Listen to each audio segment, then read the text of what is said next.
Hello, how you doing? My name is Bobby Thompson. Today is Wednesday, December 17th, 2014. The reason why I want to do this video was much like you. When I found out I had an acoustic neuroma, I wanted to find out more about it. I wanted to do some research, and I really wanted to see other people's experience. I wanted to find out what other people were doing, what they were feeling at the time, what options they chose, things like that. So I started doing my research, and the first thing was, just like you when the doctor told me, hey, you got an acoustic neuroma. I was like, an acoustic what? So I had to repeat it, wrote it down so I could actually go do my research. And, so the first thing you probably is, okay, what is an acoustic neuroma? Basically, it's a benign tumor that sits on your hearing nerve. So it grows on top of your hearing nerve. So my story of how I found out I had it was a couple years ago. I was driving home from work, regular day, and then all of a sudden I lost my hearing in my ear, and it just felt like wax built up in my ear. So I said, okay, well, I just got to go to the doctor, get it cleared out, and I'll be fine. So the next morning I went to the doctor, and he looked at my ear and said, no, your ear is completely clean. So he sent me to the hearing facility to see where my hearing was at. Turns out I lost about 60% of my hearing. So he said, wow, you need to go see an ear, nose, throat doctor as soon as possible. So he sent me to the ear, nose, throat doctor. At this time I was living in Vegas. So he sent me to Dr. Schwartz, who did a great job at, just easing my fears and, telling me that it's the same symptoms as what they call sudden hearing loss. So we were treated as a sudden hearing loss. She gave me some steroids, some prednisone, and took the steroids. And over the weekend, my hearing came back. So, everything was great. She wanted to do a follow-up, but by the time she tried to follow up, I had already moved back to California. So, fast forward 2 years later, about 3 weeks ago, I was in training, and all of a sudden, lost my hearing again. At this time, I wasn't too nervous about it, thought it was the same issue. Said, hey, probably sudden hearing loss, so you need to get some steroids, take the steroids, and maybe find out why it happened again. So I went to actually Hoag Hospital out of Newport Beach and saw Dr. Sharonis, who was pretty awesome, even though I only met him for literally like 5 minutes. He came in, he talked to me, asked me about my history, said, okay, well, I'm going to give you the steroids, but I also want you to do an MRI because I'm worried it might be a tumor. It probably is not, but I want to eliminate that option. So he sent me in. A week later, I got the MRI. The day I got the MRI, my doctor, Sharonis, called me up and said, yes, you actually do have a tumor, and it's called an acoustic neuroma. So I was like, okay, what's an acoustic neuroma? He said, well, it's a benign tumor in the back of your right ear, which is why you lost your hearing. But my hearing's back now, which is great, but why I lost my hearing initially. So he then sent me to Dr. Duma, who is in the neurosciences department over at Hoag Hospital in Newport Beach, Newport.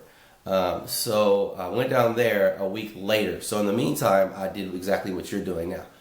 I researched it, figured out, hey, what is an acoustic neuroma? Why did how did it happen? Things like that. And I definitely wanted to see other people's story. I wanted to hear other people's story, hear their experiences.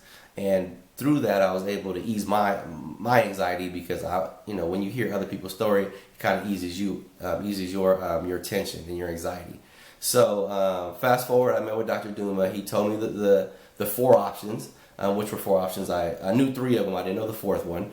Excuse me. The first one was just wait and see. That one wasn't really an option for me. My acoustic neuroma was at 2.1 millimeters, so it's kind of medium size. So it wasn't quite an option for me. So obviously that wasn't an option. The second option was surgery.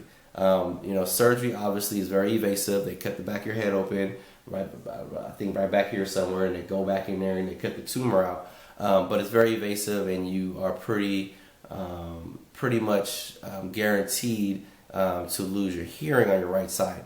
I don't know if it's 100%, but it's pretty high. And then there's a high chance that you might have paralysis on your face and a couple other things.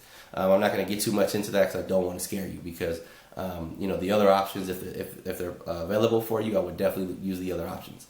The third option is the one I chose, which is the gamma knife. So the gamma knife is a machine that they put you in. So first they put a metal bracket on your head so that they could secure you into this machine that's looked like an MRI machine. So they put the brackets on your head, and then they actually put you in an MRI so that the MRI machine can pinpoint exactly where your tumor is, the size of the tumor, so that it could know the location and size, so it knows exactly where to shoot the radiation beams. After that, it feeds that information into the gamma knife machine, and then they put you into the gamma knife machine, which looks exactly like a CAT scan, a MRI machine, except it's much bigger, so it's not as claustrophobic. And then the machine, as it's going, it shoots like 192 beams of radiation into your head. Each beam by itself is very, very weak, has no effect on your body. But we're all 192 meet, which is at the tumor, it's very powerful. So they radiate the tumor by shooting these rays through your head, and all meeting at that one point, which is the tumor, which essentially kills the tumor off. It'll kill the tumor should shrink up a little bit, but it'll still be in my head, kind of like scar tissue, so no big deal.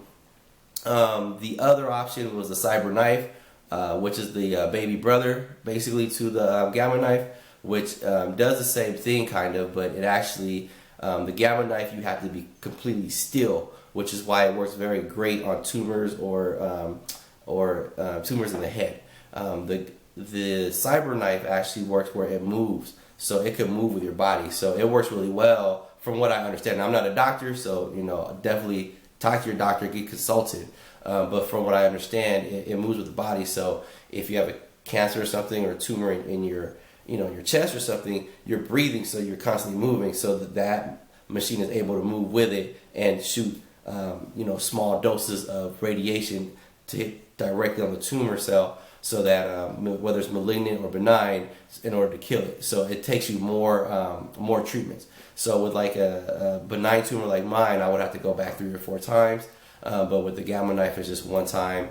You're in, you're out. It's outpatient. So rest assured, there are options out there for you that are very non-invasive. The great thing about both those procedures, as far as the gamma knife and the cyber knife, is that they're non-invasive. The chance of you keeping whatever hearing you have left is very, very high. The chances of you not having any facial paralysis is very, very high. It has very high reviews. I've looked at it on the internet. Obviously, the internet is not tell-all, be-all, but that's where obviously that's where you kind of look for information. And so I looked on there, and very high reviews. Pretty much everyone that uses is very happy with the results. And so tomorrow I go in at 6:30 a.m. They'll do some pre-op stuff with me. They'll actually put me to sleep. Put the metal part on my head, put a screw, screw it on here and here. It doesn't actually go into the bone, it's just anchoring into your skin, and then that way your head stays completely still, so that the radiation hits exactly where it needs to hit. You can imagine if it doesn't hit where it needs to hit, it could hit other parts of your brain, which isn't good. So then they do the CAT scan. They'll wake me up after they put the metal thing on, and then the rest is history. The rest is, you go in, get your CAT scan, go into the gamma knife, you go home, it's an outpatient, you go home that afternoon, rest up a little bit, ice it up, and then the next day you should be good to go and like nothing happened. So I hope this helps you. I'll try to update you as things go progress. Maybe I'll try to shoot one tomorrow after my procedure. That way you can see what it's like right afterwards. And then I follow up with my doctor, I think a couple weeks after that. So maybe I'll do another one after that. But definitely try to do another one 3 months later, where they're going to do another MRI or CAT scan or whatever, just to see that they got the tumor shrinking, and that everything's looking well and good. So anyway, I hope that helped. Don't fret too much.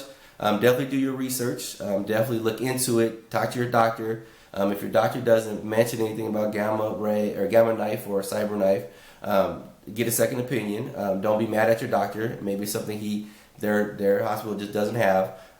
So don't be mad at them. Just get a second opinion, and just do your research. That's all I can say, is just do your research. Ask a lot of questions, and I wish you luck. Thank you.